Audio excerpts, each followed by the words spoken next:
How's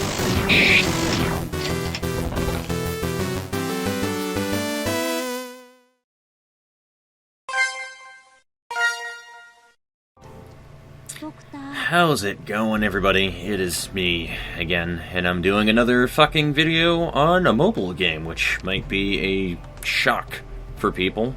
Not so much for others, and for other people, why the fuck not? Now, for a very long time, I definitely did not like fucking mobile games worth a shit. But as of recently, I found that I've been very much enjoying them, and I've been wondering why the answer to that question is.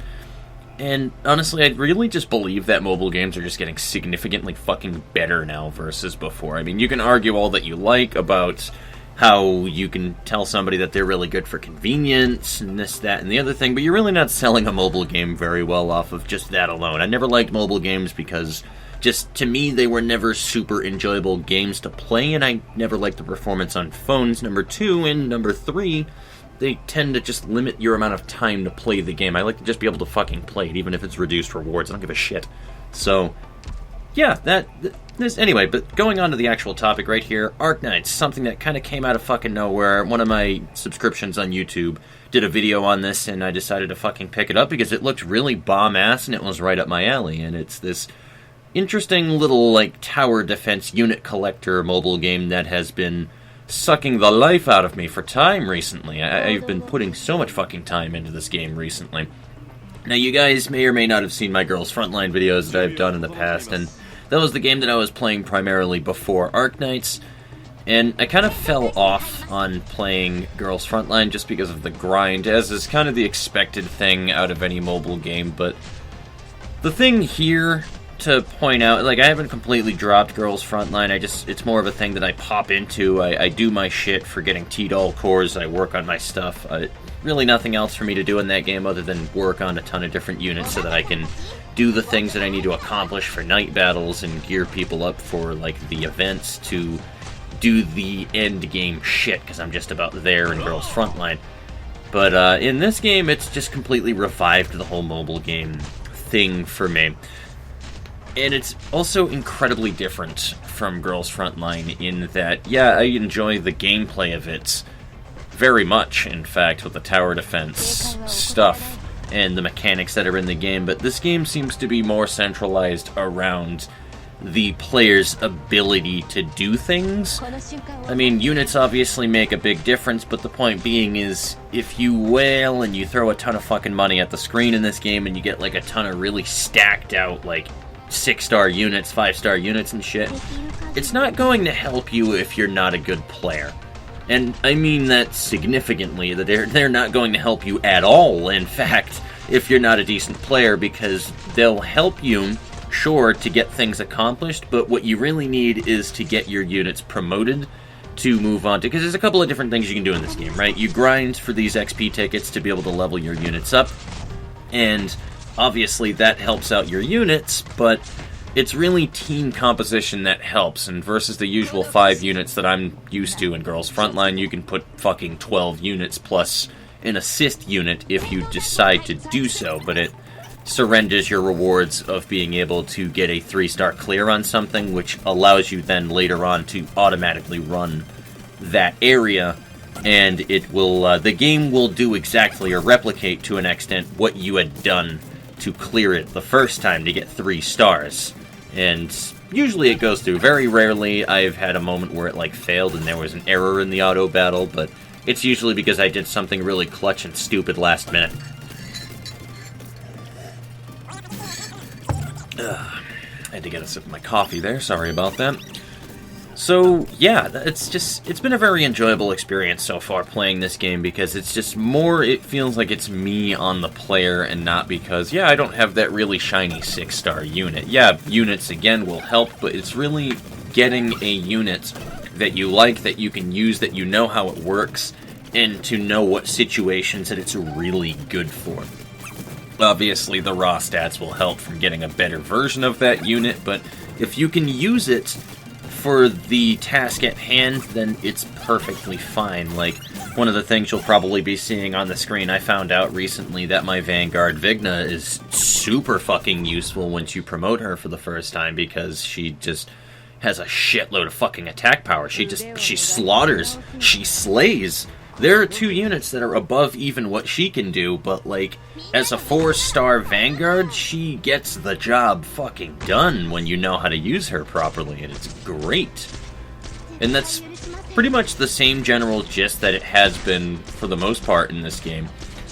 Now, many of you, or some of you probably, maybe not many, some of you might be wondering, well, should I pick up the game, or what am I trying to do to fucking sell it or anything? Honestly, it's up to you if you want to play the game, but my suggestion for you if you do decide to pick it up is don't worry about getting all of the shiny, high-star rarity units as much. If you get some, cool, great, and you should get some if you do, like, what you should be doing at the start of the game. Like, there's a free 10 pull that you get for the most part just for following the story, and in doing so, yes, keep that 6-star. Go ahead and use it if it helps you and level it up a little bit, but don't worry about investing your resources into it to be able to promote them quite yet.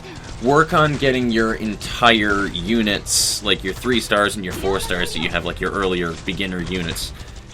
It's called E1 and E2 for being able to promote them, essentially. Try to get as many of those E1s as you can, and it'll just make your job so much easier on being able to grind out the materials that you need for everything else later on down the line, because you need a baseline of what to work with. You need a good defender, you need a good fucking ranger without a doubt, or sniper, preferably 2. Another good defender also helps as well to block off 2 different areas, because there's like a certain number of units that each operator that you use can block and hold in front of them.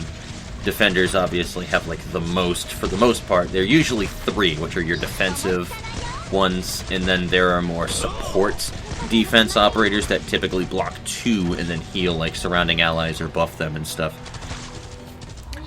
But this is just getting into very specifics with, like, all the different units that doesn't need to really be gone into, though. But there's just, yeah, there's a ton of stuff to do, and I'm really much enjoying the fact that a lot of it is also tied behind story progression as well, which is another reasoning why you want to get a lot of those E1s going, so that you can do story progression and unlock more things in the base, therefore unlocking more of the game's content. A lot of these games that I have played in the past never really stuck with me because the game's content is kind of locked behind your player level, and that doesn't really help you as much in this. The biggest thing that it does when you level up your player level is you get a little bit of your max stamina to be able to do more stuff, which is almost fucking negligible, and the more important thing is it unlocks these packs in the store since you have hit that level that you can buy with the paid currency in the game, and then there's also a free version of it. And those are significantly helpful as you level up. Obviously, there's a shop in this game because it's a fucking mobile game, and there's the microtransactions and shit, but I feel like just of all the games that I have played, whaling just doesn't seem to really fucking help you out as much. Obviously, there's going to be like that one really shiny unit that you really badly want, and if you want to throw money at the screen for it, go for it. It's a little extra, but, like, it hasn't really felt like it's breaking the game if you were to do that versus not. It's not really edging me to want to do that, aside from wanting a very specific unit from the gacha. And then aside from that, like I had mentioned, there's also the base, there's the operators themselves, there's a ton of information on each individual fucking operator in the game that I'm sure that I'm going over at some point in this video. Just a ton of things. You can tell what everybody's relations are to one another. And if you're into the whole VN story-style kind of gameplay that there is in this game, there's plenty of that, of course. It's an anime-style fucking unit collector game. And the story is not too bad. Obviously, there's like a ton of fucking animal girls and guys and stuff like that in this, but like, I originally thought that the disease that they were talking about in the game was exactly that. It kind of turns you into like a fucking cat person, which I was like, oh, of course it does. But it has nothing to do with that in any way, shape, or form. And that's like the gist of the game, really, is you are the doctor that is the head of, or gotten the farthest in research, that is, on curing a currently uncurable disease called oropathy, or oropathy, or something like that, which is caused from exposure to, I believe, originium crystals that are in the world. It's a very dystopian game, and it's just very interesting and kind of scary at the same exact time because it's going on a pandemic, and as we are all very much aware of, the world is going over one of those kind of at the moment, but to a much lesser scale, so yeah, it's just one of my fucking biggest nightmares of all things right there, is a fucking big disease pandemic thing. Let's just not even talk about that. It's just fucking terrifying. So, yes, Ark Knights. This is why I haven't been doing a whole lot for my channel recently, is solely, entirely thanks to this mobile game. And I'm going to be trying to get my code vein dissection up for the next part.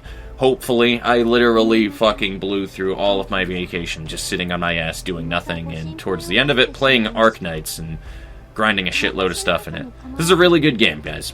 It really is. It's a really fucking good mobile game, and if you guys have a stigma against mobile games, I'm thinking honestly you just might not have found quite the right one that resonates with you, because mobile games are just not what they used to be. I'm used to the days of like where Bejeweled was the biggest thing for mobile games, basically fucking Candy Crush and Cookie Clicker and all that stuff.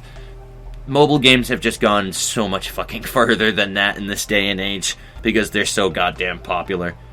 And I'm very much enjoying myself with a lot of the newer titles that I have tried.